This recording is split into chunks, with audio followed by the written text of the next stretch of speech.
When I had cancer, it was quite a long time from when I first noticed what I later understood to be the symptoms and actually reporting it to the GP. And I'm sure many of you can relate to that kind of situation. I was lucky. My responsibility gene was eventually strong enough to overcome my lazy gene. In our gospel reading this morning, Jesus says to his attackers, you can read the sky at night. You know if it's going to start to rain, but you can't read the signs at the times. And this morning, as we begin our Holy Trinity New Year, I want to bring the message that we need to read the signs of our times. Because if we don't read the signs of our times, then we risk sleepwalking into decline.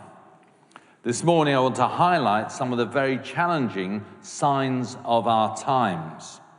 First of all, I want to think about the positive aspect of immigration over the decades. Go through Brixton, Camberwell, Peckham, Bermondsey on a weekend, and you can't miss the presence of African churches alongside more established Caribbean-based congregations. Here in the Church of England, the presence of African and Caribbean heritage families has also literally been what has kept the Diocese of Southwark going for decades and decades and decades, and it's a recognized fact. Without immigration, many parish churches would have closed long ago. But we need to realize that Windrush, for example, as a symbol of that movement, was 75 years ago this year.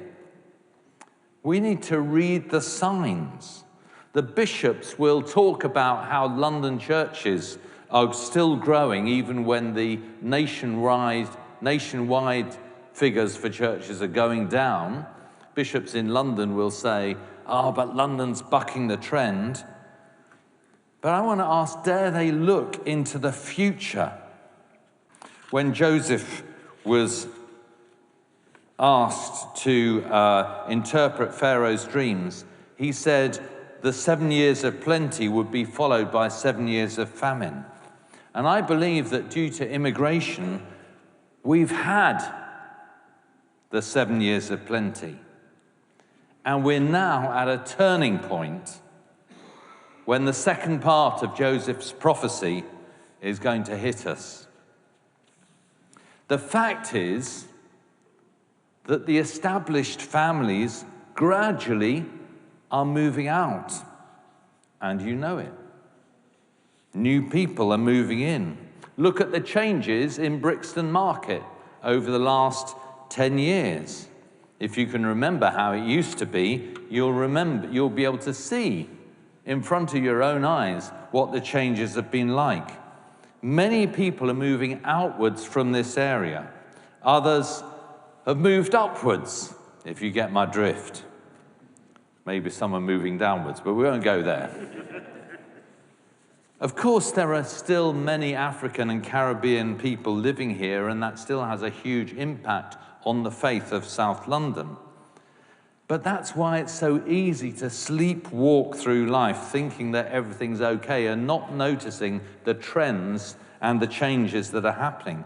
How many of if you're of African or Black Caribbean heritage, how many of your children, the next generation, still live in this area? We know the answer. Our parish is changing before our very eyes. One day we'll wake up and say, what happened to us? We need to wake up now and say, what's happening now? So the next question is, who is moving in to replace this key core of Christian spirituality? Well, rising property prices in both the rental and owner market mean that people moving in are those on relatively high incomes, not necessarily huge incomes, but relatively high. And I'm not talking about everyone who's moving into this area. It's a gradual trend, but this is the most significant change that we see. Who are these people? Well, many of them are the same people who in the 2021 census described themselves as being of no religion. Over the past 10 years, nationwide, the number of people describing themselves as Christian fell by 13.1% to 46.2%, less than half for the first time. The numbers describing themselves of no religion rose by 12%. And these people are some of those people who are replacing the old Christian families of our neighborhood. So let's think a bit more. Who are some of these people of no religion? We need to find out. We need to make sure that should they be interested, they will be fully welcome here at Holy Trinity. Many of the new religious people aren't necessarily closed. Many of the new non-religious people aren't necessarily closed to spirituality, as Linda said was the case in France. They're not even necessarily closed to exploring an ancient faith, as long as it might be true and interesting and relevant. And I'm not talking about everyone moving out and being replaced by non-religious people. We're still fairly near the beginning of that trend. But when we can see it, then we know the tide is coming in. We're in a big wave of faith change here in the UK. And in fact, it's been building for over 100 years. And when you say something's been building for over 100 years, you know it's a big and powerful wave. Don't imagine that this is something that's trivial. So how will we live in the new climate? How will we reach out to people who've currently decided they are of no religion? Churches that sleepwalk, carrying on as normal, will shrivel and die. Let me tell you what I think. In 30 years' time, for every church that's still open, maybe one, maybe even two will have closed. The decimation that you can see it around rural England, in the countryside, you see the decimation of the church. It's been slow, it's been painful, but it's been actual. And it will hit the urban church as well, but more rapidly, unless we stay awake. And so why not let's just do what we've always done and reach out to children and families? That's classic church, isn't it? We know how to do that. We know it works. We know it's necessary. It's not all that's necessary, but most growing churches, in our experience, revolve around families. Our own diocese has called for churches to focus on growing young disciples. But again, we need to wake up as well, because the birth rate has been falling dramatically over the last 10 years. Across the UK, and even more so in London. Twice as much in London as the rest of the UK. Schools across Lambeth and Southwark are closing down. Primary schools and secondary schools. Our own Holy Trinity School is being forced to take less and less pupils. Used to be 2 form entry, then 1.5 form entry, now 1 form entry. When will it be half a form entry? What we see in the schools will affect the churches. There are simply less children to reach out to, less fish in the pond, if you like. So we need to face these facts. The lean years are coming in. In fact, they're already here. And then we have to consider the issues that divide the church. The global church, as we know, is split, as it has been from the very first days over one thing or another 2,000 years ago. Split between, you could say, traditionalists and reformers. It's not always easy to know where we'd place ourselves on the spectrum between the two ends. And it's not always that helpful to label ourselves either. It used to be thought, and sometimes it is still thought, that the only churches that were really growing were those of a really clear, traditional, conservative, if you like, view on ethical matters. The strength and the brightness of their light partly derived from the claim that they were the biblical ones.